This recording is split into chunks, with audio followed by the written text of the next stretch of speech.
Autismo Vencendo o Preconceito. É uma associação sem fins lucrativos que surgiu da ideia, da necessidade também de grupos de mães, pais e amigos de crianças especiais de se encontrar e de compartilhar conhecimento e informação.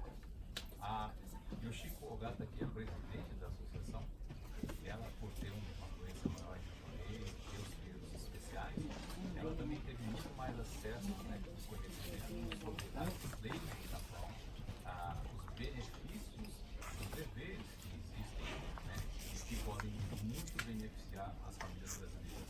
Então, buscando amigos e conhecidos, outras mães especiais, iniciou há 5 anos atrás reuniões que pudessem conversar, trocar ideias e o mais importante, que eu sempre vou falar, compartilhar as informações. Então, daí surgiu a AVP. Mais pessoas foram se unir nesse grupo, onde a gente hoje faz encontros, e a gente fala dessa forma, que são encontros que nós fazemos uma vez por mês. Quase todos os meses do ano, né? São 3 meses, janeiro, fevereiro e março, nós não temos, mas nos outros meses nós temos os encontros, onde a proposta é sempre, né? Seja num café da manhã, seja no almoço que nós fazemos juntos, seja no café da tarde, e algumas vezes nós fazemos atividades com as crianças também, atividades com os pais, e nós então passamos um dia ou uma tarde gostosa nesse encontro, né? Compartilhando. A gente sempre fala que é muito importante que para uma mãe ou para um pai que acabou de receber o diagnóstico, ele se encontrar com alguém que viveu aquilo que ele está vivendo. Eu acho que é o que mais pode confortar uma mãe, um pai que acabou de receber o diagnóstico, é encontrar com alguém que já viveu esse momento, que vai entender profundamente o que essa mãe, esse pai está sentindo naquele momento. Então, essa é a proposta da AVP. É importante que surjam, como eu falo, a AVP é uma sementinha que existe em Aitken, e que surja mais sementes como essa em todo o país, aonde existam pais, mães e amigos de crianças autistas, que vocês se unam, que as pessoas se unam, marquem os encontros, vamos tomar um café da manhã junto, vamos almoçar junto, vamos fazer um encontro. Pouco a pouco vai surgindo pessoas que possam fazer palestras. Muitas vezes nos nossos encontros vem pessoas que ou são psicopedagogas, ou são pessoas que trabalham na área de terapias, dão palestras que auxiliam as mães, os pais e as crianças, né? O importante é que a associação ela tem esse intuito de orientar também as famílias na parte legal, para que a pessoa possa chegar na prefeitura com conhecimento. Muito bom conhecimento para buscar informação, porque muitas vezes, mesmo nas prefeituras, eles não têm o conhecimento das leis, das informações corretas de como buscar esse auxílio. Quando você chega, eles vão poder te ajudar, mas muitas vezes se você chegar na prefeitura, olha, eu tenho tal situação, eu preciso de ajuda, eles não vão conseguir te ajudar. Então, é muito importante esse conhecimento. Por isso, caso venha surgir, como nós já também participamos de outras, qualquer grupo que esteja surgindo no Japão, que tenha essa vontade de fazer esses encontros, nós daremos todo o apoio, né? Se for possível, nós estaremos lá nos primeiros encontros para que a gente possa ajudar, porque não é fácil começar, a gente sabe disso, não é fácil começar isso, mas que comece, que surja mais e mais grupos podendo ajudar, podendo orientar, e mais uma vez, compartilhar esse conhecimento, né?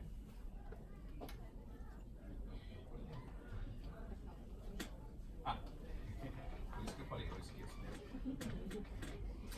A AVP, no ano de 2017, nós fizemos um projeto chamado Projeto Inclusão, que foi uma ideia a partir da Yoshiko, que o filho dela foi feito um book, né? O Ricardo que fez as fotos da criança, do filho dela, e ele teve uma atitude muito bacana, ele não olhava para a foto, nossa, ele conseguiu cativar o Keisuke, e ele fez as fotos, ficou muito bonito o book.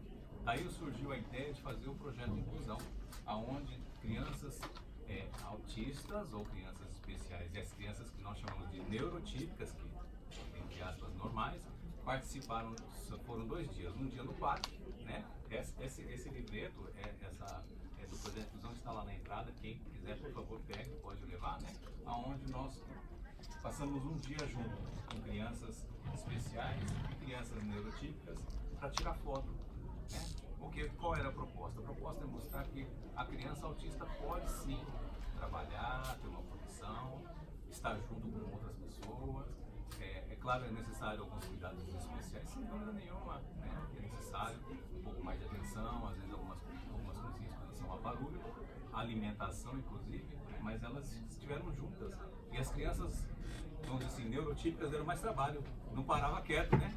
As autistas ficaram boazinhas, quietinhas, né? Então foi muito bacana esse projeto. E teve um dia que foi no estúdio, onde nós com as mães, nós tivemos um dia com as mães inclusive tiveram um tratamento especial, foram maquiadas, foram penteadas. Então foi dois dias muito interessantes e muito gostosos para a família. Nós almoçamos juntos, fizemos um piquenique. Então esse foi o projeto de inclusão para mostrar para as pessoas, de uma forma geral, mesmo para as crianças, principalmente para os pais de crianças especiais, que eles podem sim ter uma profissão, ter um trabalho, ter uma atividade e interagir com outras pessoas. Né? Claro que todos nós precisamos às vezes de um pouco mais de atenção em determinada área, mas é possível. Então essa foi a proposta do projeto de inclusão. Né? Nós estamos trabalhando próximo aí, né? Quem sabe vai acontecer o próximo, né? Mas essa é a proposta. Ok? Ok? Do projeto de inclusão 2, nessa fase as crianças eram pequenas, né? Então elas estão crescendo agora, né? Então a preocupação é o futuro delas. Então o projeto de inclusão 2, na verdade, seria a inserção deles na sociedade, né? Em termos de trabalho, em termos de educação e tudo mais. Então isso é uma coisa que a gente tem buscado mais hoje, né? Porque as crianças dois anos atrás, né? Hoje já estão quase do meu tamanho, alguns já passaram, né? Então a ideia hoje, né, é realmente assim, pensando no futuro, como é que vai ser o futuro delas, como que elas vão ser engajadas na sociedade. Então nós estamos fazendo parcerias, buscando, né, instituições do Japão que trabalham nessa área, que cuidam, né, que tratam inclusive de adultos, autistas adultos que necessitam de cuidados especiais, que estão trabalhando, mas têm dificuldades. Então hoje eles têm, pouca gente conhece às vezes esse tipo de ajuda. O governo ele dá vários subsídios, várias ajudas, e pouca gente sabe, a não ser que você esteja realmente engajado em tudo isso, acompanhando o que acontece, você não fica sabendo às vezes desse tipo de ajuda. E mesmo para um adulto, às vezes tem problemas, ele nem sabe, às vezes você é diagnosticado depois de adulto, né, com algum problema. E nesses casos você pode ter ajuda do governo nessas instituições, eles vão te dar um treinamento, vão fazer um acompanhamento juntamente até dentro da fábrica, se for no caso um local de trabalho, para que ele possa ser inserido até novamente, porque às vezes ele sai porque não consegue manter o trabalho, mas através dessas instituições eles têm essas ajudas. Então ele volta a ser inserido e tem esse acompanhamento, né? E é muito bacana. Então esse, na verdade, o projeto de inclusão é um projeto assim, estilo 1, 2, 3, né? Vai ser algo que a gente está buscando, né, passar para as pessoas. Quanto mais informações, todas as informações que a gente adquire, a gente tenta passar para todo mundo. Então, como ele falou, né? Nós somos só uma sementinha em arte, mas tem muitos outros grupos que já fazem esse tipo de trabalho. Então tem todo o nosso apoio. Então tem, né, quem precisar, né, porque nós não somos, né, especialistas, nós não somos fisioterapeutas, nós somos só amigos, né, de pais que têm filhos autistas. Então nós nos dedicamos, né, um pouco do nosso tempo, na verdade, né, porque quem vive isso é 24 horas por dia, todos os dias. A gente dedica um pouquinho só do nosso tempo, então por que não? Então as pessoas que conhecem e podem fazer alguma coisa, nós somos todos bem-vindos, né? Assim, a gente busca, né, ajuda também, buscando não só brasileiros e profissionais brasileiros, mas sim como japoneses também. Então, a gente tem feito um trabalho assim, acho que é realmente bacana, pensando nas crianças, né? E nos pais, né? A associação surgiu, na verdade, uma necessidade que aí o Chico viu, não tanto pelas crianças, porque as crianças, o governo aqui no Japão, graças a Deus, tem, né, uma ajuda, eles dão uma ajuda muito grande. Agora, para os pais é complicado pela língua, né, e pela própria situação que elas vivem, né? Então, a associação é uma forma de ajudar mais os pais do que as crianças, na verdade, né? Nós temos parcerias com a NPO, cuidam, que fazem terapia com as crianças, né? Mas a associação mesmo não é um local, nós não temos um local próprio, nós não temos uma sede, né? Nós não temos terapeutas que trabalham na associação, porque a associação ela é sem fins lucrativos, ela não tem, né, esse apoio, respaldo nenhum, só na ajuda de amigos mesmo. Mas temos parcerias com pessoas que trabalham nessa área, né? Então, se alguém precisar de alguma informação, a gente está disponível a qualquer momento. A Celina falou uma coisa que é muito importante. Nós conhecemos uma associação, a Link, né, em Nishio, e a gente ficou surpreso que aquilo existe. Como que as pessoas não sabem que aquela associação existe? Eles dão um apoio incrível para adultos que têm dificuldade de trabalhar. Eles têm uma estrutura, um local para ensinar a pessoa a trabalhar devagarinho. Eles acompanham a pessoa até por 2 anos, né? Dentro de uma empresa, para que ela possa desenvolver o trabalho. Como a gente não sabia disso? Como é possível a gente não saber disso? Como é possível isso não ser divulgado? Então, existem realmente locais aqui que podem ajudar, não só, como ela falou, a criança e a família, mas adultos que têm dificuldade. Isso é fantástico. Então, a gente precisa divulgar esse tipo de informação. Porque devem existir muitas outras associações como essa.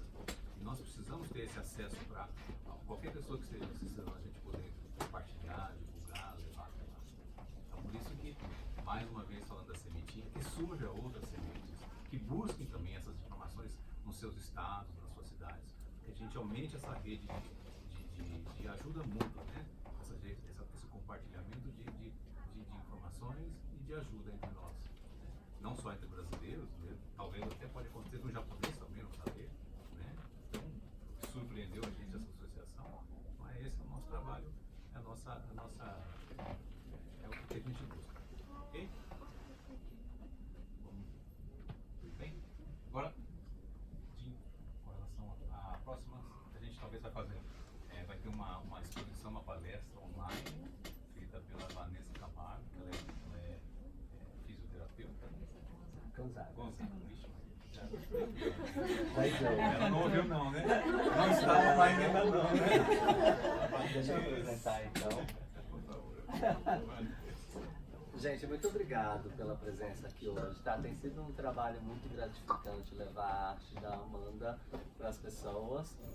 Tem atingido realmente um nível bastante grande de alcance em todos os lugares, principalmente no Brasil. Ela está tendo uma visibilidade muito grande hoje, a arte dela.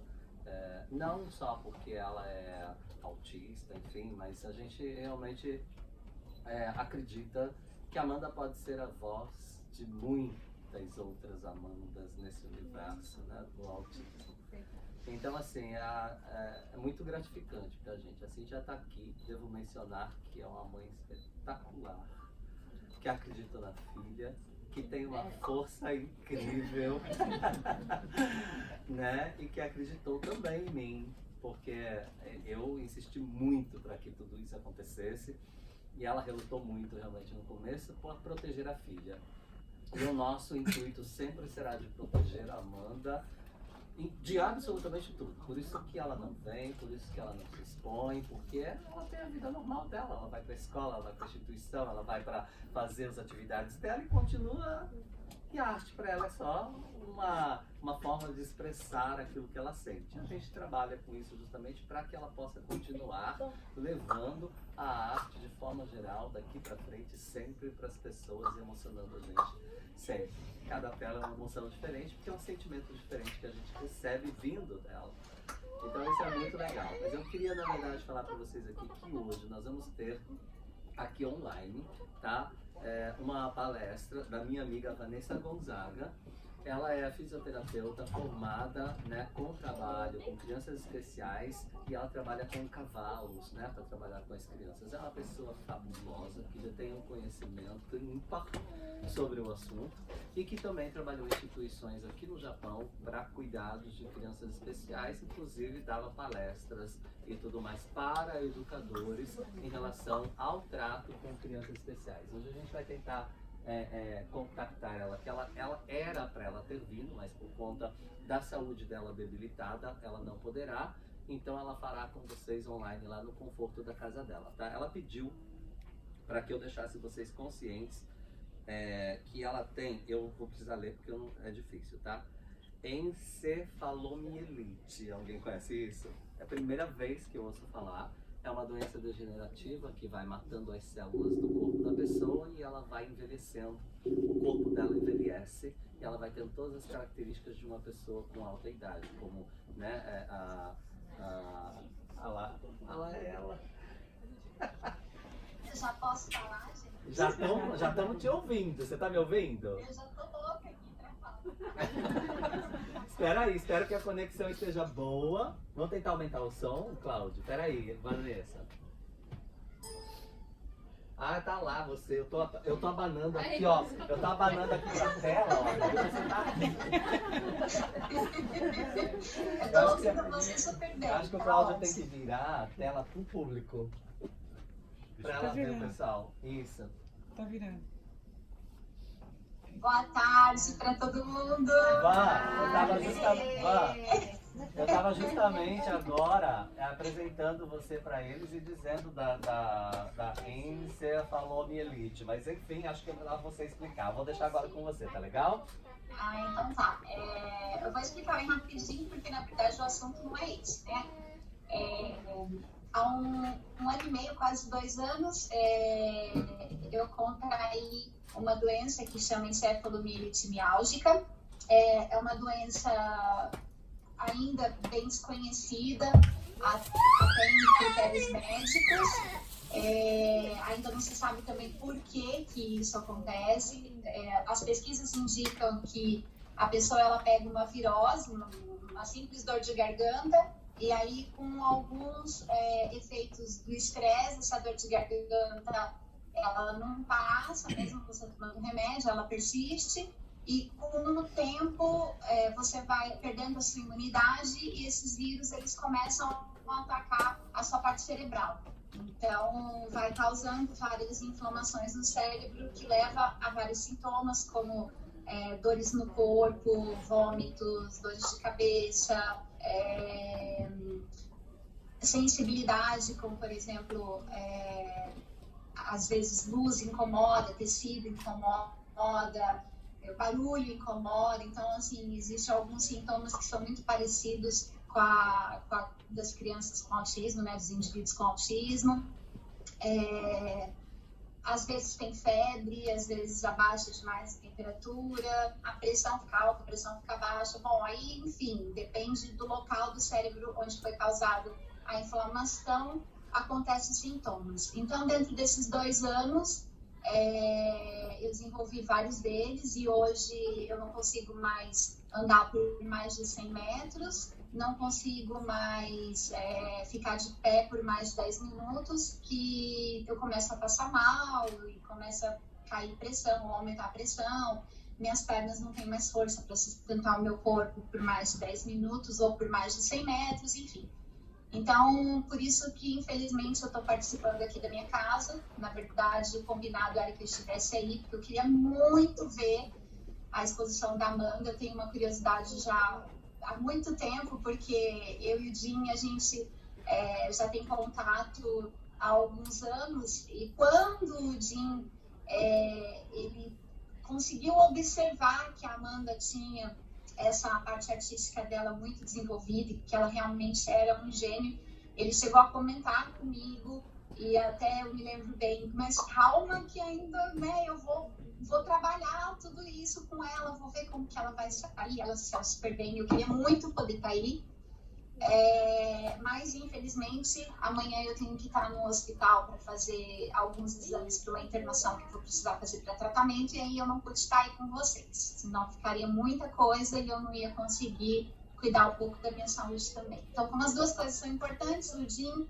teve uma ótima ideia de fazer essa live com vocês e eu tô aqui hoje conseguindo falar com vocês aí também. Então é isso. Eu estou à disposição para falar sobre o que vocês quiserem, sobre, né, assim, perguntas, assuntos que forem importantes para vocês, o que vocês tiverem curiosidade de saber a respeito das crianças, ou até mesmo das escolas, dentro do que eu conheço, tive um pouco de experiência no Japão. Eu estou aqui há 4 anos, sou fisioterapeuta, formada no Brasil com especialização em neurologia e especialização em terapia com animais. Então, trabalhei muito tempo no Brasil utilizando cachorro e cavalo para fazer terapia com as crianças e com adultos que tivessem alguma disfunção neurológica. E com isso eu acabei tendo a oportunidade de trabalhar com muitas crianças com autismo e foi ótimo para a experiência. Um aprendizado enorme com eles, com as mães, e hoje eu costumo falar que o que me dá força para estar numa cadeira de roda foi tudo que eu aprendi com essas crianças e com essas mães. Foi muito importante para mim hoje, para minha caminhada daqui para frente. E vim para o Japão há 4 anos porque a gente queria tentar uma vida um pouco diferente. Eu também tenho filhos e o Brasil estava bem difícil com relação à violência e tudo, até mesmo para a criação, porque os valores acabaram ficando muito diferentes do que a gente tinha para a nossa vida, e a gente veio para cá. A gente tinha 2 lugares para escolher, ou a Itália ou o Japão, mas como meu marido tem descendência japonesa, e aqui a gente saberia que logo que a gente chegasse ele já conseguiria um emprego, seria muito mais rápido, a gente acabou vindo para cá, e eu também amo o Japão faz parte, acho que, da minha espiritualidade passada. E aí eu tive uma sorte, eu digo que é sorte, outras pessoas dizem que é profissionalismo, então eu não sei, mas acho que foi abençoada por Deus, que eu cheguei aqui no mês de maio, e no mês de julho eu já estava trabalhando com uma instituição que trabalha com crianças. Inclusive, tive a oportunidade de conhecer a AVP, que foi muito importante para mim também. E aí, dentro desses 4 anos, eu desenvolvi o meu trabalho, aprendi muito sobre a comunidade brasileira aqui, aprendi muito sobre as escolas japonesas aqui e as escolas brasileiras. Fazia bastante treinamento para professores brasileiros que trabalham com crianças especiais dentro de sala de aula e precisavam entender um pouco mais como era isso para a inclusão dessas crianças. Então foi muito bacana. Hoje, por conta da minha saúde, eu tenho estudado, continuo estudando muito. Participo da revista, da Única, né, que eu escrevo um artigo para a revista. E sempre que possível eu gosto de participar, assim como estou fazendo hoje, porque eu acho que, apesar da minha condição hoje não ter mais a possibilidade de trabalhar diretamente com a criança, porque eu não vou conseguir fisicamente acompanhar hoje o ritmo de uma criança, mas eu consigo levar informação e continuar aprendendo também com vocês. Então, falando um pouquinho de mim, ou muito de mim, é isso. Van, eu tô aqui para te auxiliar, tá? Eu vou ver se alguém tem alguma pergunta para te fazer especificamente, para que você possa dar continuidade na sua explanação, pode ser? Joia, pode, vamos fazer um bate-papo. Alguém gostaria de fazer alguma pergunta específica para vocês? Já viram que ela é expert em vários assuntos terapêuticos com crianças especiais, tanto no Brasil quanto no Japão, então fiquem à vontade. Alguém? Eu posso fazer? Por favor. Olá, Vanessa, muito prazer. Meu nome é Luísa e eu sou mãe de um jovem autista de 22 anos. Um rapaz muito bonito, no final. Boa tarde, Luísa. Mas desde criança que ele tem aversão a animais. Eu sempre levava ele no zoológico. Por exemplo, se a gente vai na rua, ele vê um cachorro, ele se joga na frente de um carro, se eu não tiver cuidado, porque ele tem verdadeira aversão. Eu já tentei, assim, levá-lo no zoobotânico, terapia com golfinhos também já tentei, mas não tem nenhum tipo de animal. Tanto que em minha casa nós não temos nenhum animal porque ele tem aversão. O que você aconselharia para uma criança, para um jovem, que já tem 22 anos no caso, o que eu poderia fazer para que ele aceitasse, tivesse o maior contato com animais? Eu vou falar um pouco da minha experiência depois que eu fiquei doente, para que vocês possam entender um pouco do que se chama a sensibilidade ou a hipersensibilidade, né? Existem algumas coisas ou estímulos que acabam afetando demais a nossa parte sensitiva. Então, pode ser que, no caso, o medo dele seja muito grande, ou também pode ser que ele tenha alguma sensibilidade a algum animal específico. por exemplo, a textura do pelo ou o próprio cheiro do animal, tudo que leva aos sentidos dele para receber esse contato com o animal. Pode ser que ele tenha essa aversão. Não conheço seu filho, teria que fazer uma avaliação um pouco mais profunda para eu poder saber um pouco mais, mas eu acredito que seja isso, que essa sensibilidade dele seja relacionada a alguma parte dos sentidos dele, por isso ele não aceita. Porém, eu acho que aos poucos você pode introduzir isso, inicialmente dentro da sua casa, com vídeos, com revistas. Eu não sei qual é a parte cognitiva do seu filho, quanto ele entende, assim, mas você pode, por exemplo, colocar programas de televisão do Discovery, por exemplo, para ele poder aprender um pouco mais sobre os animais e entender que alguns animais eles são domesticados e eles não fazem nenhum mal. Esse seria o princípio, né? Depois dessa fase, você pode, por exemplo, arrumar perto da tua casa algum lugar onde tenha cavalos, ou até mesmo curral onde tem as vacas lá que elas ficam, né? Aqui no Japão tem bastante lugar que dá para você levar assim, mas não chegue perto, não insista, não force uma situação. Tudo tem que ser muito devagar e com muito respeito, né, ao seu filho. Eu vou te dar uma experiência que eu tive no Brasil. Uma mãe me chamou porque ela queria que o filho fizesse ecoterapia, que é a terapia com cavalo. E eu disse que tudo bem e nós começamos a terapia. Mas a criança, ele tinha 11 anos mais ou menos, ele tinha um medo do cavalo muito grande. É um animal grande, então esse animal ele mostra um certo temor mesmo, né, para quem não está acostumado. E ele levou 8 meses para conseguir subir no cavalo.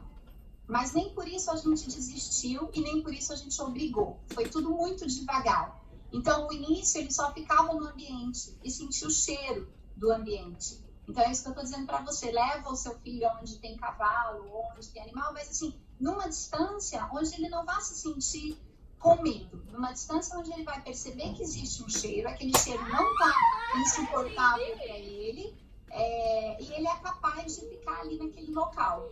Então, aos poucos, você vai introduzir esse animal para ele, mas com muito cuidado e muito respeito. Não sei se eu consegui tirar a sua dúvida, mas eu acredito que você fazendo isso, depois você pode até mandar aí pra gente uma resposta de como foi o início. E aí a gente vai dando outros passos. Ok, obrigada. Já tentei algumas dessas sugestões, mas infelizmente não fui bem sucedida, mas eu vou continuar tentando. Muito obrigada. Não desista. Às vezes é mais lento do que a gente imagina, como eu estou te falando. Levou 8 meses para esse menino subir em cima do cavalo e em muitos momentos eu fui até assim muito perguntada pela mãe, né? Você não está fazendo o seu trabalho, ele não está subindo em cima do cavalo. E eu pedia para ela ter calma, ter paciência, porque ele ia subir em cima do cavalo, era uma questão de tempo. E se ela confiasse em mim, isso ia acontecer. E graças a Deus isso aconteceu, e foi muito bom, porque depois ele adorou e aí depois ele não queria nem sair de cima do cavalo. Mas assim, tem que ser com muito respeito, sempre. Tudo que você for pensar, porque eu digo por mim hoje, sabe? Às vezes eu tô numa situação onde o barulho está muito forte ou a luz está me incomodando muito, isso leva a gente a ficar muito irritado. E a reação, muitas vezes, de comportamento agressivo não é por agressividade àquela pessoa, mas aquela situação, aquele estímulo vai levando a gente a ficar tão irritado que, sem querer, claro que eu tenho um controle, né? Eu já sou adulta, vivenciei experiências antes de ficar doente, mas muitas vezes uma criança ela não sabe como responder àquele estímulo que ela está recebendo e ela vai receber com agressividade. Mesmo no caso do teu filho com 22 anos, a gente tem que entender qual seria a idade de desenvolvimento dele, né? Porque existe um atraso neurológico que a gente teria que identificar qual seria. E pode ter certeza que se você for devagar, você vai conseguir. Isso não é impossível. Eu sempre digo, nada para eles é impossível. A gente tem que ter só paciência. O que muitas vezes acontece para um em um mês, para o outro pode levar 8 meses e para o outro pode levar alguns anos, mas vai acontecer. Eu já tive criança, por exemplo, que começou a falar com 15 anos. Então, quer dizer, às vezes a pessoa fala assim, ah, mas agora, que nem aqui no Japão, uma coisa que eu vejo muito, assim, ah, mas tem 9 anos, agora não tem mais tratamento com a fono no hospital, porque com 7, 8, 9 anos a criança já não vai falar mais. É possível que ela fale. Eu sou testemunha de uma criança aos 15 falando. Então, assim, não desistir é o primeiro passo.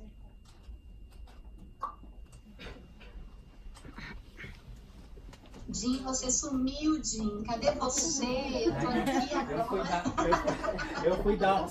Peraí. Peraí que eu tenho que fotografar, eu tenho que filmar, eu tenho que atender, eu tenho que fazer tudo junto. Gente, é a primeira live da minha vida. Gente, então, assim, por favor, pergunte pra Vanessa. Vanessa é uma pessoa fabulosa que detém um conhecimento gigantesco. Não perca a oportunidade de perguntar o que vocês quiserem. Por favor, que trabalha com crianças em escolas.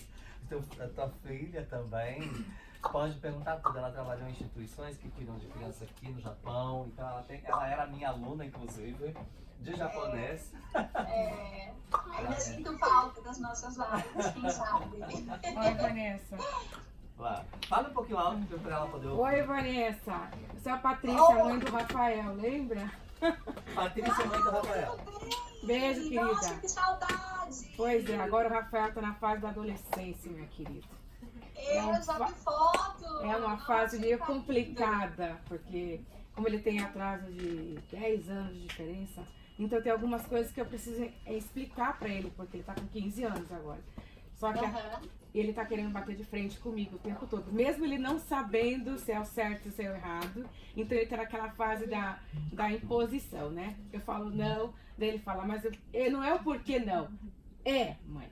Sim, mãe. Pode, mãe. E eu, às vezes, eu não consigo entender como é que eu faço, qual o trabalho que eu faço para ele desfocar daquela vontade que ele tem e ao mesmo tempo saber que eu não posso ficar brava, brigando o tempo todo com ele, porque ele tá naquela fase dos hormônios e de autoavaliação, porque ele tá se avaliando, ele tá se testando. E eu fico nesse meio, assim, de impor os limites e ao mesmo tempo saber que ele também não tá entendendo. Sabe? Como é que eu faço, querida? Então, assim, você já sabe o começo, né? Uhum. Que é o quê? Os hormônios. Exato. Essa fase, os hormônios são muito fortes. E eles precisam desses hormônios, porque é através desses hormônios que eles vão desenvolver o corpo, vão desenvolver pelo, vão desenvolver barba, vão desenvolver os órgãos sexuais, o próprio crescimento, né? Vão ficar mais altos. Isso você já sabe que tá aí, tá à flor da pele.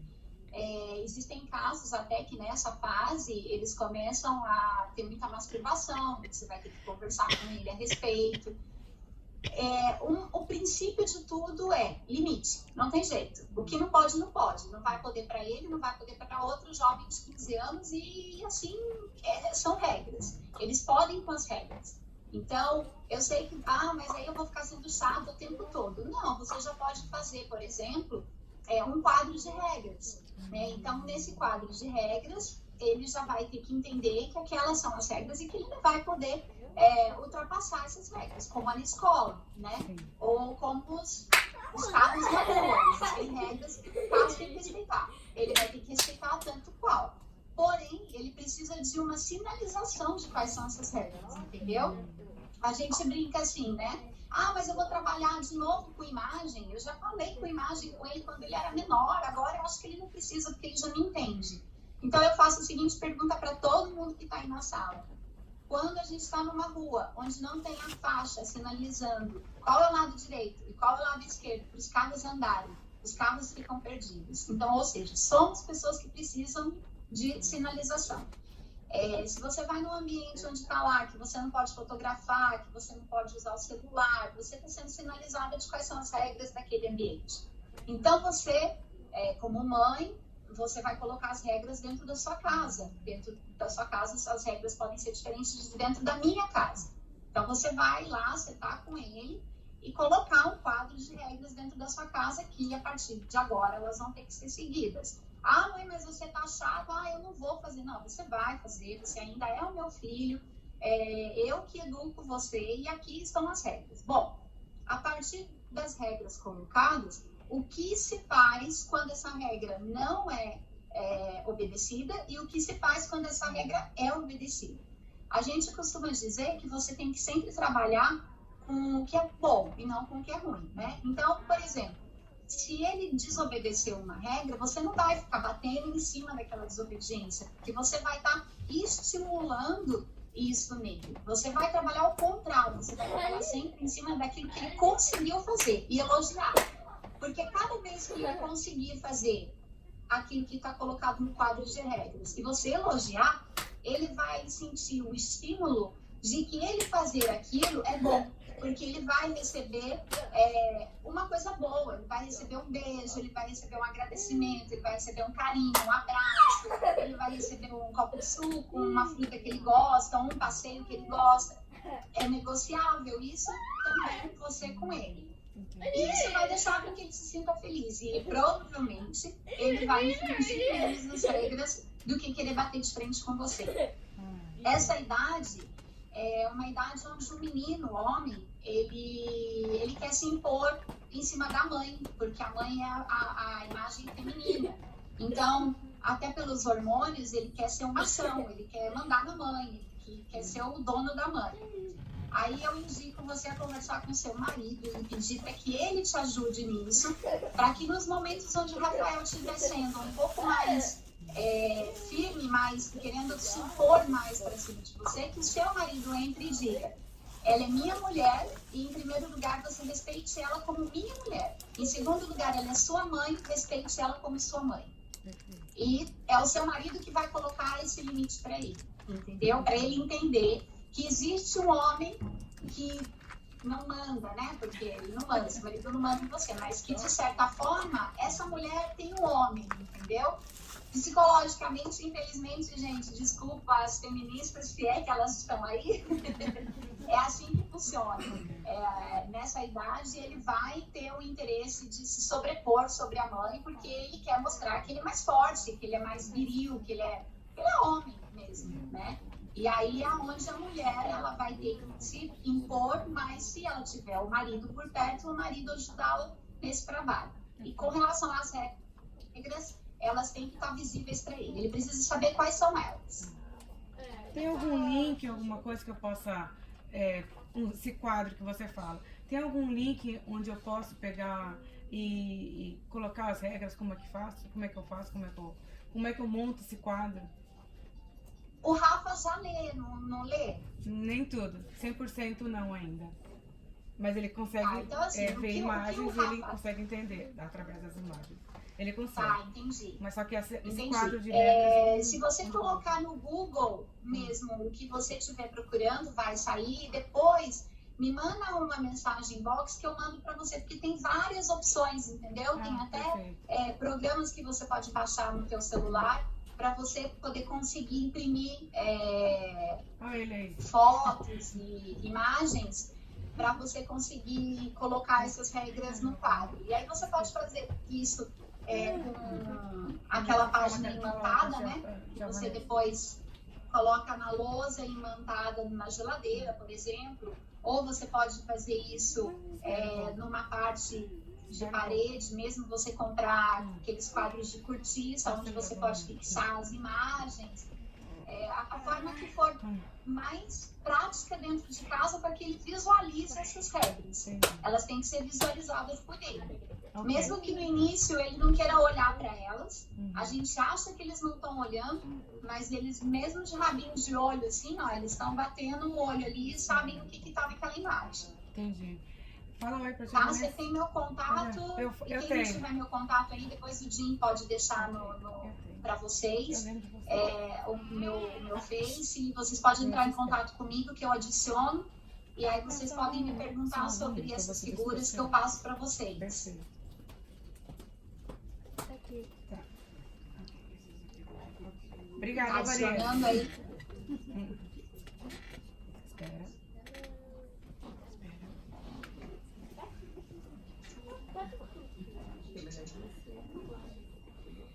Conseguiu? Eu vi um aqui. Existe um que tá fácil, que você pode procurar depois, chama Picto Selector. Picto Selector, ok. É que meu celular está com o Rafael. P-I-C-O-T. É que meu celular está com o Rafael, então vou ter que... Picture Selector. T-O. Desculpa, T-I-C-T-O e Selector, S-E-L-E, Pictures Semudo, T-O-R. Selector. Deu para todo mundo pegar, quem tem dúvida. Esse é um programinha que você baixa no teu computador e lá tem várias imagens. Tem, nossa, uma infinidade de imagens onde você pode imprimir e trabalhar do jeito que você achar melhor em casa. E como o Rafa lê, você coloca frase também. Não deixa de colocar frase. Ah, tá. Porque a cada imagem que ele vê e tem ali a frase, ele consegue ir identificando por associação aquilo que aquela imagem está querendo dizer para ele. Tá bom? Perfeito, ok. Coloquei aqui, Picture Selector. Coloquei. Com relação à parte de masturbação, né, que eu tô falando que acontece muito nessa fase, isso não é só com os meninos, acontece com as meninas também. Eu aconselho vocês a não reprimirem, porque isso faz parte, não só deles, mas de todo mundo, do ser humano. É fisiológico, então não vai adiantar vocês reprimirem, porque eles vão continuar querendo, porque é prazeroso para eles. E até no sentido mesmo de desestressar, entendeu? Então, às vezes foi um estresse na escola e eles querem descarregar aquela energia, querem descarregar aquele estresse e eles vão procurar fazer a masturbação até por conta disso. Então, assim, o que eu sugiro é que ao invés de fazer uma repressão e dizer você não pode fazer isso, porque você está dizendo para ele que ele pode tocar o corpo dele, o que não é verdade, porque ele pode. E, mas aí, será que um dia ele vai arrumar uma namorada? Não sei, mas pode ser que ele arrume. E se você reprimir isso agora, é um instinto, né? Você não deve fazer isso, não deve reprimir. Eu sugiro que sempre aconselhe o adolescente a procurar um local onde ele possa ter intimidade dele para fazer isso. Então, por exemplo, vai para o banheiro ou vai para o quarto dele. Dizer para ele que existem os momentos certos para ele fazer, né? Que não pode ser feito na rua, não pode ser feito no meio do shopping, porque como eles não têm... E vocês, assim, podem achar que não, mas eu falo para vocês com experiência de ver jovem abaixar a roupa ali, começar a se masturbar e chegar a limpar com papel, entendeu? Porque aconteceu de ter ejaculação e não saber que ali aquilo era, né, digamos assim, impróprio. Então, aí com muita explicação, entendeu? Ele conseguiu entender que ele podia fazer isso no banheiro. Mas aí também aguenta, porque não vai querer sair do banheiro. Aí tem que bater lá e falar assim, agora chega. Então, assim, é essa sugestão que eu dou, porque provavelmente essa vai ser uma fase que vai acontecer aí também com ele. E aí você já sabe o que você tem que fazer. Obrigada. Alguém tem mais alguma pergunta que gostaria de fazer para a Vanessa? A bateria, né?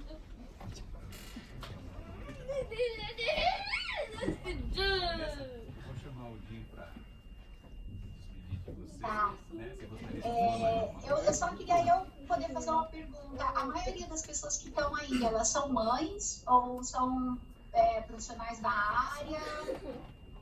Só rapidinho, assim, só para eu ter ideia. Quem é profissional da área, levanta a mão. E quem é os dois, pode levantar a mão também. Então, peraí. Vamos primeiro lá. Quem é mãe, levanta a mão, por favor. Ai, tem bastante mãe. Quem é da área da profissão, da saúde ou professora? Tem 2, 3, 4. Bom, e agora quem é mãe da profissão, da área da saúde ou professor? Tem uma, legal, muito legal. Que bom vocês terem a oportunidade de estar aí vendo tudo isso e acreditar que os filhos são capazes, porque basta a gente acreditar e dar o apoio para eles e os estímulos necessários que eles mostram exatamente o que eles precisam, como a Amanda fez. Eu não sei se a Cíntia está aí, que eu não consigo ver direitinho o rosto de todo mundo. A mãe da Amanda. Ela está com o Dinho, ela já vem já. Ah, tá. Eu queria dar os parabéns para ela e dar um oi para ela só para... Porque é uma pessoa que confiou bastante no Dinho. Gente, outra coisa que é muito importante é vocês sempre terem alguém de confiança de vocês por perto Aí, até voltando a falar do Rafa também, nem sempre a mãe consegue tudo. Então, quando você tem algum amigo, alguma pessoa de confiança que essa criança ou que esse jovem escute um pouco, essa pessoa pode servir como uma mentora, né? Ela pode servir como uma pessoa que vai encaminhar o seu filho mesmo. Eu vejo o exemplo da Amanda, que teve o Jim, nossa, que foi parte do caminho dela, e a gente sabe da Temple Grande, né, que eu sempre dou o exemplo dela, que eu acho fantástica, hoje já com 72 anos, e teve também uma pessoa que foi mentora para ela chegar a estudar veterinária, e hoje ser PhD na área da profissão dela. Então, assim, sempre tenham pessoas por perto que vocês possam confiar e que possam ajudar vocês, porque, assim, é uma caminhada que não dá para fazer sozinho, nada nessa vida dá para fazer sozinho, né? É importante quando a gente tem pessoas ao nosso redor que podem nos ajudar.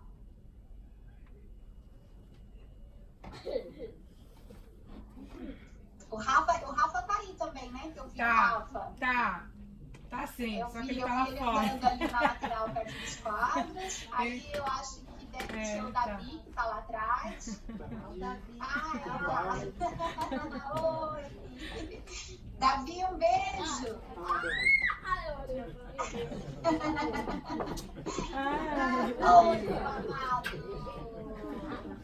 Linda. Muito obrigada, viu? Conseguiu fazer direitinho?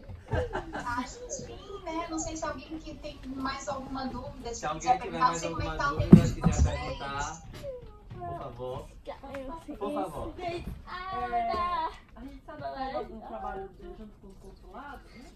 E tem tido uma pesquisa dizendo assim, que tem aumentado muito o número de autismo no Japão. Né? E esse é um trabalho que a gente está tentando buscar mais, investigar, assim, se realmente tem aumentado muito ou se são diagnósticos assim, imprecisos da parte das escolas japonesas, dos médicos mesmo, ou da parte da falta de comunicação dos pais e das crianças. Né?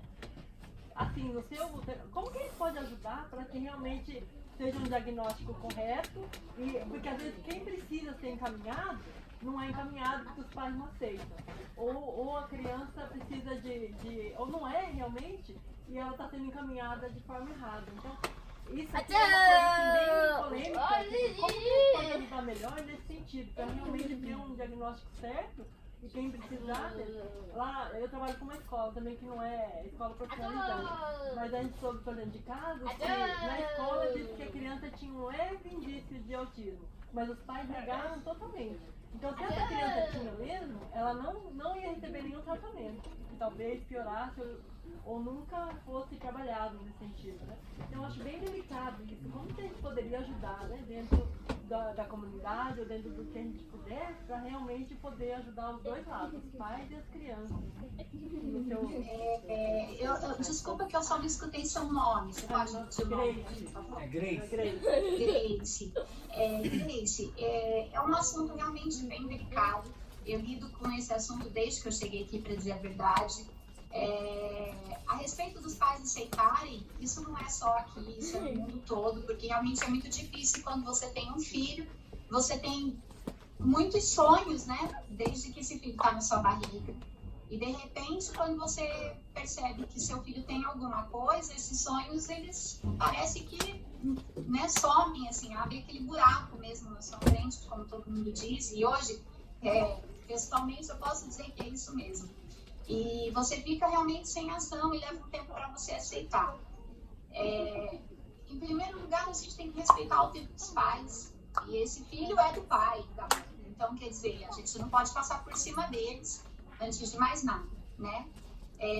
Partindo do princípio que esse filho é desse pai e dessa mãe, a gente não pode passar por cima deles, a informação seria a mais ideal, né? Eu acho que falta muita informação, a gente tem uma comunidade aqui hoje de muita gente que estudou, que tem bastante conhecimento e que mesmo assim ainda não aceita se o filho tem algum diagnóstico. Então, assim, não é falta da educação escolar, vamos dizer assim, né, para os pais.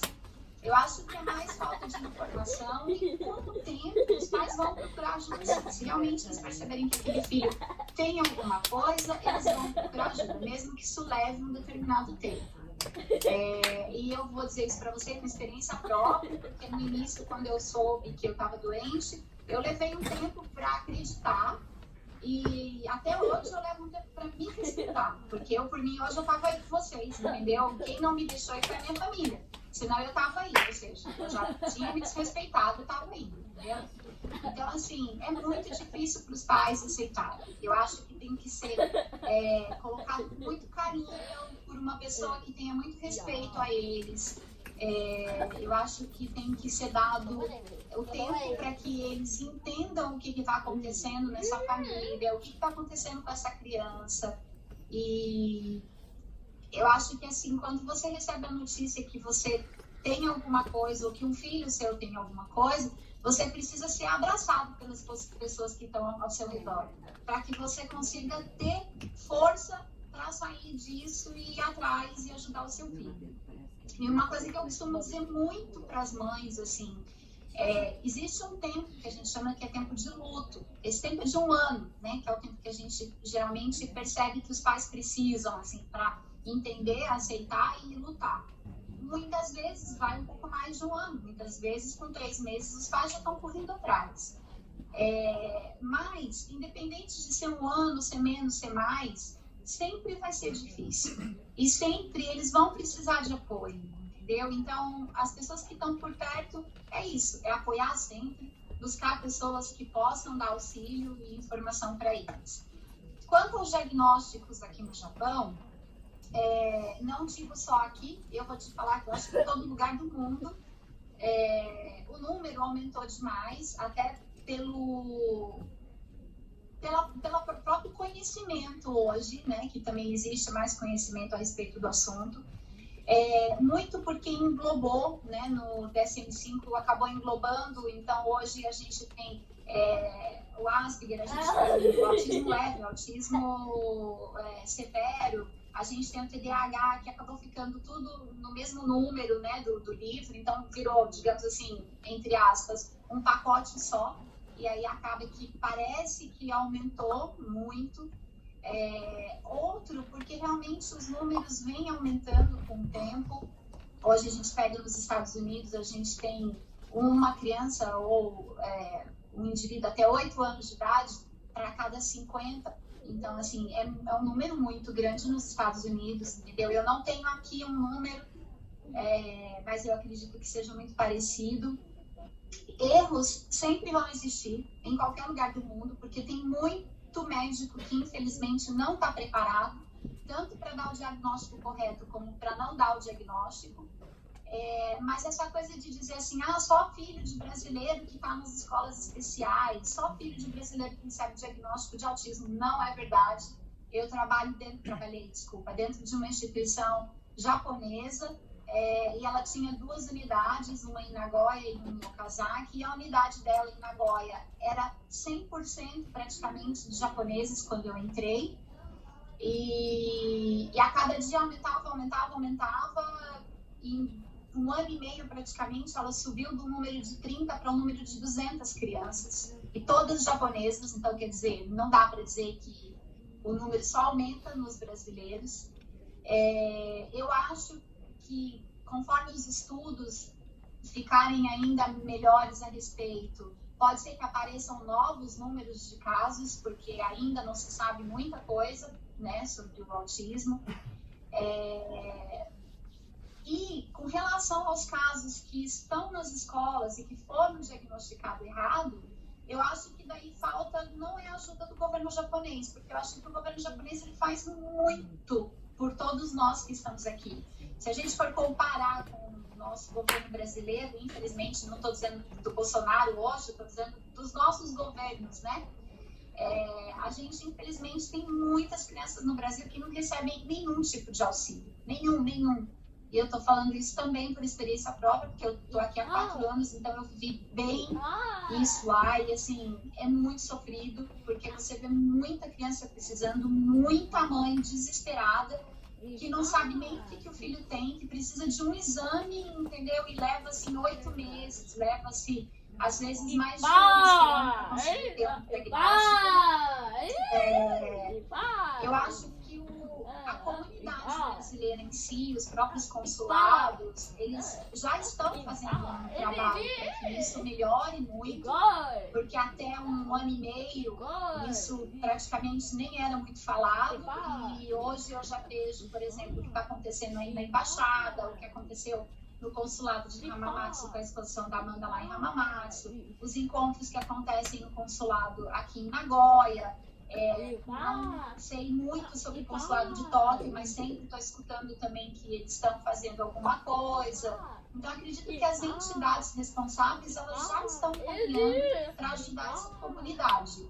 E os profissionais da área que hoje estão aqui no Japão trabalhando com tudo isso também, eu acho que tem que acabar ajudando e auxiliando dentro das escolas nesses diagnósticos que por um acaso forem errados, né? Porque assim, é o que eu sempre falo, gente. O terapeuta, o médico, o enfermeiro, o professor, ou seja, qualquer profissão, acima de tudo, é ser humano.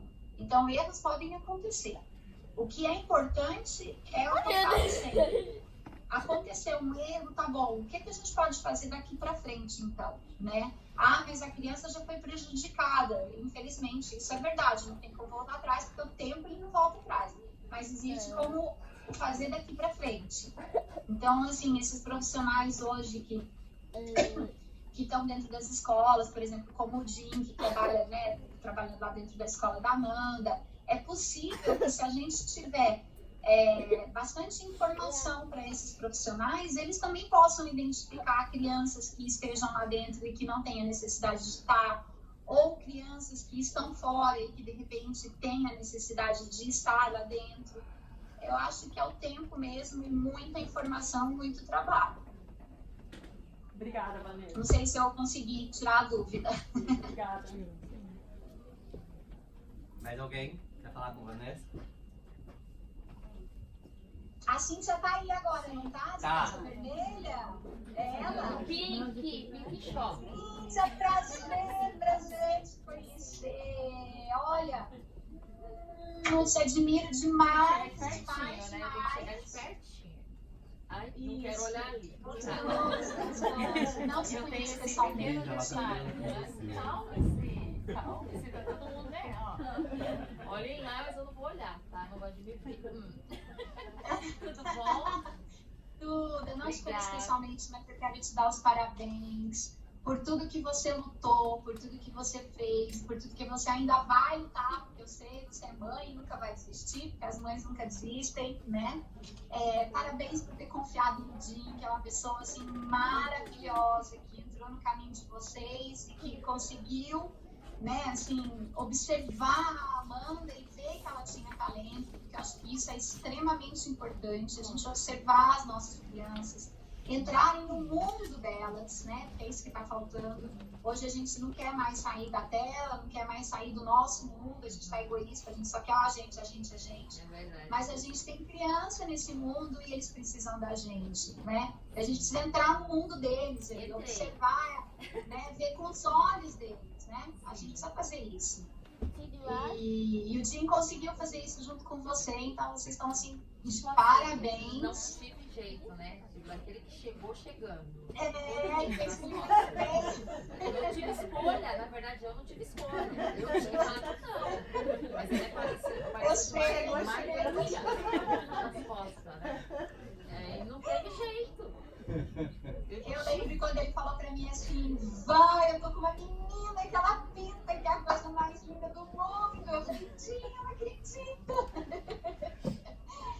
Então, assim, parabéns mesmo, parabéns pelo talento dela. Obrigada. Parabéns pelo respeito que vocês tiveram com ela, porque acho que isso é importante, né? Porque ela é talentosa. E ela nem tá aqui, você viu, né? Reparou. Exatamente, eu vi já. A primeira vez que teve, a minha primeira pergunta pro Jim foi, mas me conta como foi a reação dela na hora que ela chegou lá e o que aconteceu depois. Porque era exatamente isso que eu queria saber, né? Como foi esse respeito com ela, porque é o que eu tô falando sempre, assim, o tempo todo. Eu acho que a gente tem que entrar no mundo deles, olhar com os olhos deles e respeitar acima de tudo. E vocês conseguiram fazer as duas coisas, né? Olhar com os olhos, respeitar e botar os quadros dela aí. Parabéns mesmo. Eu queria muito estar aí, mas não vai faltar oportunidade de conhecer você pessoalmente, a Amanda pessoalmente e ver os quadros lindos dela. Eu tenho amigos falando que quer ter quadro da Amanda de qualquer jeito. Obrigada. Então, assim, vamos ver se a gente se conhece, tá bom? Tá, eu tô preocupada se eu tô tampando você. Não tô, Não, né? Não, eu tô não tampando dá a não. Vou te ajudar, eu quero aparecer aqui. É o momento Não da faz fama. mal. Isso. Adorei te conhecer, viu? Não Seja assim por bem. enquanto. Sim. Parabéns, viu? Super lindas vocês. Tá bom, Parabéns mesmo. Um beijo. Vai, espera só um pouquinho. Deixa eu falar uma coisa. Cíntia pode ficar aqui, que a Claro. pessoa vai poder ouvir também. Gente, a gente recebeu hoje a informação de que a Amanda foi escolhida como artista visual para o prêmio Focus Brasil Japan.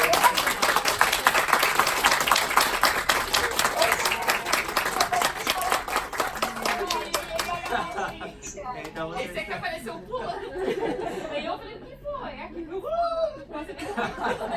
na verdade, eu queria dividir com vocês esse sentimento, porque eu também fui uma das pessoas, né, que foi indicada para esse mesmo prêmio. E fiquei muito feliz, na verdade. O meu voto, inclusive, foi da Amanda. Porque... foi você. Não sabia disso. Porque, independentemente de quem ganhasse, eu acho que nós somos vencedores nisso tudo. E eu me sinto premiado ao mesmo tempo, porque, assim, através da Amanda, tem tudo, gente. É muita coisa envolvida. Fiquei muito emocionado. Eu senti como se eu tivesse ganho. Acho que talvez se eu tivesse ganho esse prêmio, eu não teria ficado tão emocionado quanto eu fiquei hoje de manhã, quando eu ouvi. Ele saiu Saí correndo, eu tava no meu quarto, ela tava tomando café no hotel. Eu vesti a minha calça e saí correndo com o iPad. Pra dizer, olha a notícia, olha a notícia. Eu fiquei muito feliz de verdade. Super parabéns, vocês merecem.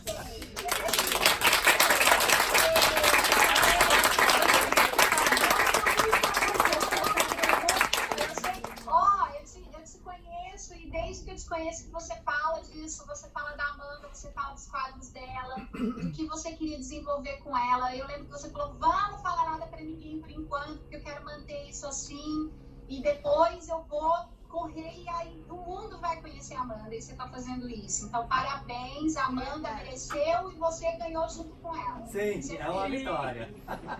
Verdade. Muito obrigado, Van. Que legal que você tá aqui pra ouvir isso com a gente. E eu tô Obrigada realmente eu tô muito feliz feliz. demais. Olha, também recebemos hoje uma notícia incrível de que a AVP vai ajudar a gente e que provavelmente nós teremos aí, com a força de todo mundo aqui que acredita nas obras da Amanda, na arte da Amanda e no nosso trabalho, vamos poder levar essa exposição da Embaixada para Hamamatsu novamente, no mês de julho. Porque a gente teve muita gente da região que se sentiram muito por não poder vir aqui, até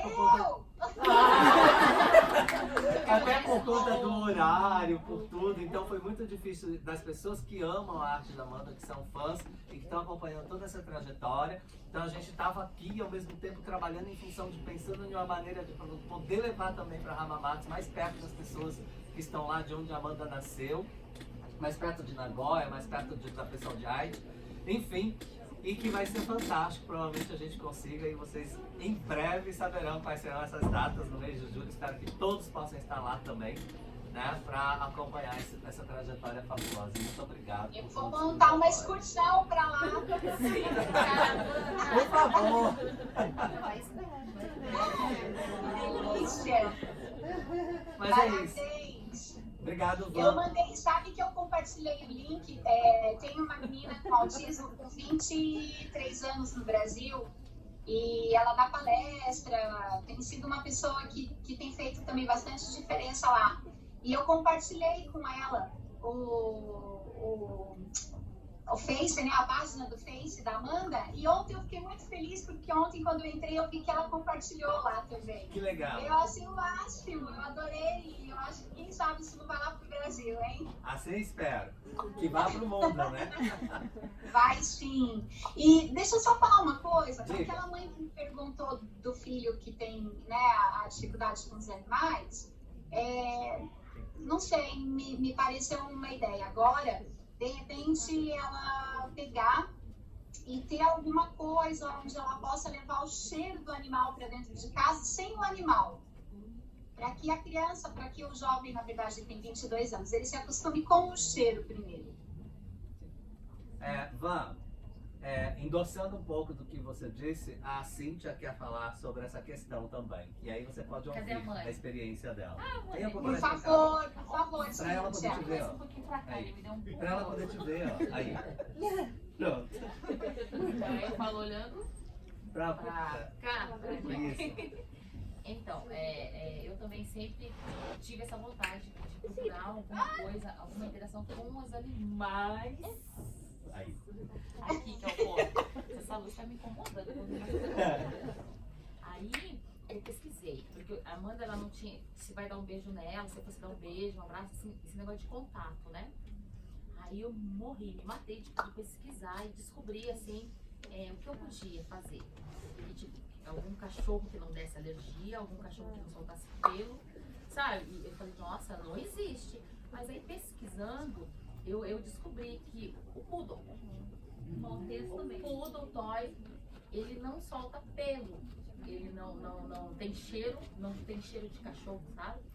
E é super inteligente, ele se adapta à criança. E eu peguei a minha bebezinha, o cachorrinho, eu peguei a bebezinha também de casa e adaptei. A Amanda não quis nem saber do cachorro, não queria saber, mas aí ela foi com o tempo e não tem jeito, o cachorro vai, né? Quer lamber, que ele tá beijando, ele tá em cima, e nada. Hoje em dia ela aceita beijo, ela aceita tudo, só que assim, quase mata o cachorro. E o cachorro se adaptou a ela não late na cachorra. Não faz barulho nenhum, por causa de Amanda, assim, e tal, né? Então ela não late com nada. Não é porque eu cortei a voz do cachorrinho, não. É porque ela não late mesmo. Assim. Não pensar que ela cortou o cachorrinho. Não. Eles são fantásticos. Sim, aí hoje, só que a Amanda é assim. Ela chega assim, cata o cachorro, a Nath é o nome dela, pela orelha. E puxa, bendito da orelha e o cachorro vai. Aí assim, cheiro. Porque não tem cheiro. Não tem cheiro, entendeu? E é uma maravilha, o cachorro dorme em cima da cabeça dela, aí quando você vai ver tá embaixo das pernas, sufocada lá, mas não sai dali. Então, é interessante a sua colocação. Só que no meu caso, quando meu filho era menor, eu cheguei a fazer tomari, por exemplo. Quem conhece Canagal, rodou no comi, né? Cheguei a dormir com ele lá o dia inteiro, no dia seguinte ele ter contato com os animais. O problema é que não é só cachorro, nem animal doméstico, ele tem aversão a qualquer tipo de animal. Ele tem medo.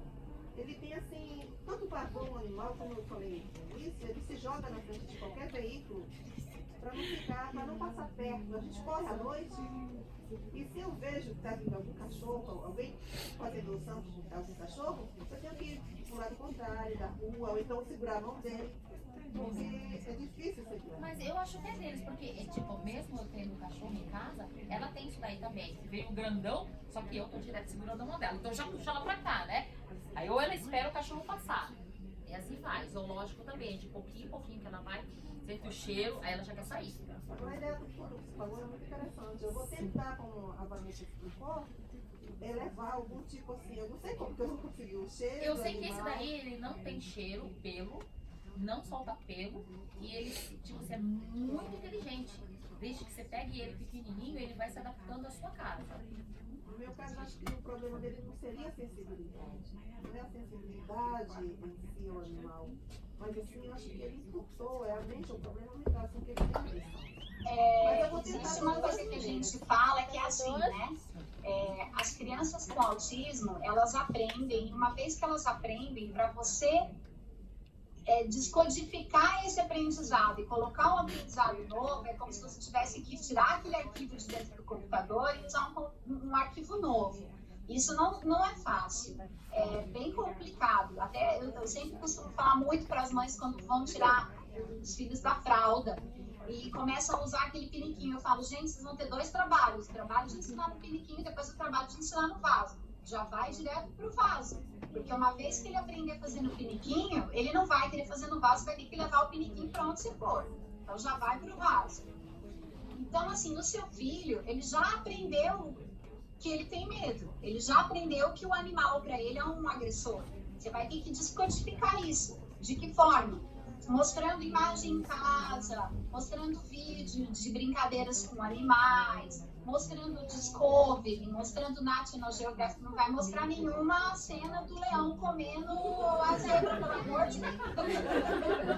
Senão aí que ele nunca mais fica perto. Mas assim, imagens carinhosas. Oi, pode falar? Eu entendi. Desculpa te interromper, é que a gente tem um horário, então extrapolando o horário. E a Shirley também tem, ela vai falar com a gente, vai fazer uma palestra com a gente. Então, e logo mais o embaixador desce também, para que a gente, e tem a apresentação do Roberto também, do Bebeto. E eu queria, se possível, que você continuasse online, para ver o que acontece, pode ser? Claro. Ótimo, então, fique aí, fique no seu tempo. Eu queria chamar a Shirley, então, para falar com a gente. Gente, desculpa, tá? Que a gente tem um certo horário. A hora que o embaixador descer, acaba toda a graça pra gente aqui. Aí a gente já não tem mais liberdade. Não, linda, te amo, beijo. Te amo muito. Bom, gente, vamos apresentar, tentar ser breve, que a gente tá no nosso horário. Meu nome é Shirley, né? Sou mãe do menininho que tá ali fazendo barulho, brincando com a fitinha, não sei se vocês viram, né? Sou casada, tenho o Davi, tem 10 anos, acabou de completar, e tenho um rapaz de 20 anos, né?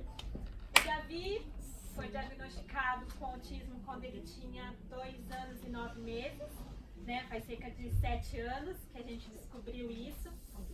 E como o Jim falou, a Van falou, é um mundo novo quando a gente recebe a notícia, né? É algo que a gente vem trabalhando, né? Nesses 7 anos, e eu acredito que vai ser, né, assim, já sempre, né? Vai ser sempre. Nosso papel é sempre fazer com que a gente mostre e facilite o caminho para eles, né? Como o Jim, até achei muito bonita a forma que o Jim estava explicando ali fora, que não é, né? Às vezes as pessoas pensam que o autismo é uma doença.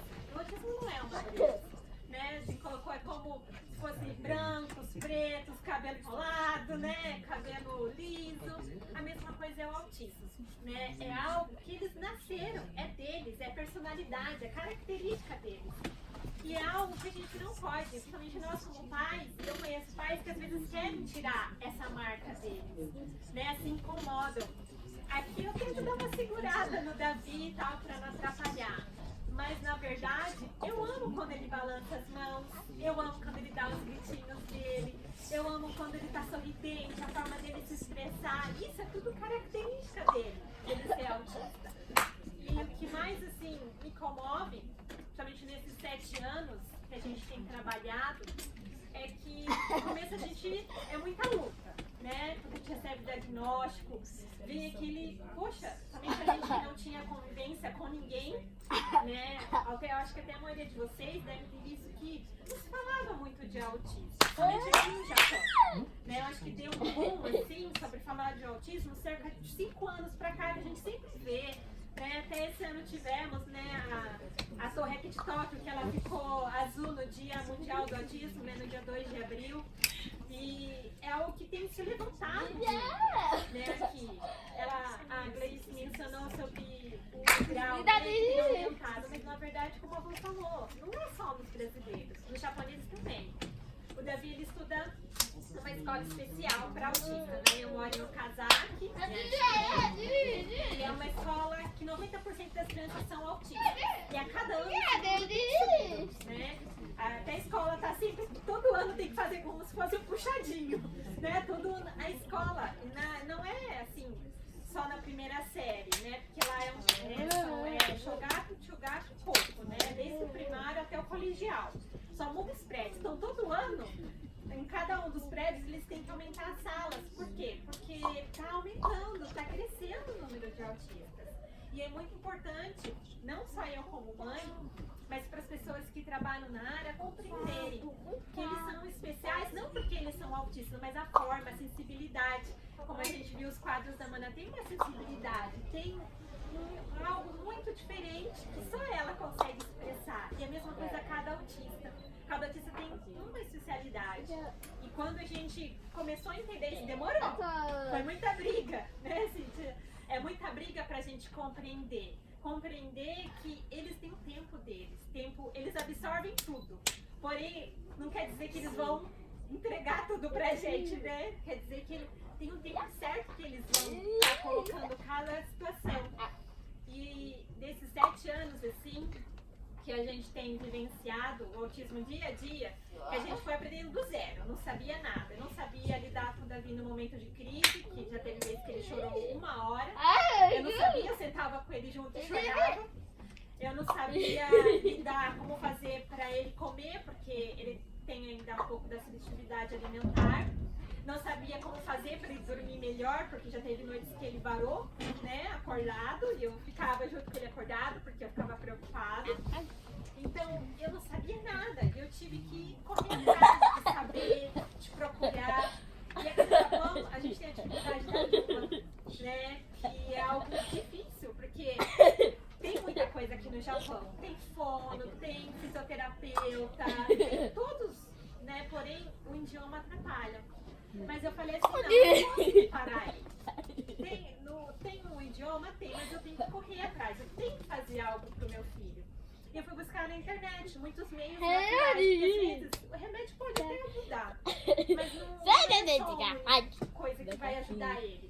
Eu acho que somente eu como mãe, né, e meu marido como pai, a gente também tem que buscar. Né? A gente tem que acreditar que o nosso posicionamento como mãe, como pai, também faz toda a diferença. Até eu escutei recentemente de um psicólogo que não existe melhores terapeutas do que os pais. Né? Ele falou assim, se você tem 40 minutos de uma sessão por semana com a criança, faça esses 40 minutos de sessão com os pais, porque os pais vão estar 24 horas com ele. Ou seja, 24 horas a criança vai ter de terapia. E eu venho buscado nisso, nesses 7 anos, buscado ver como que eu posso ajudar ele melhor e automaticamente me ajudar. Ver, porque eu aprendi com o Davi a ser mãe 24 horas, né? A realmente ver qual a melhor forma. Mas no começo eu sentia uma corrida contra o tempo. Eu queria fazer o Davi falar logo, né? Eu queria fazer o Davi avançar logo, aprender a ler logo, escrever logo.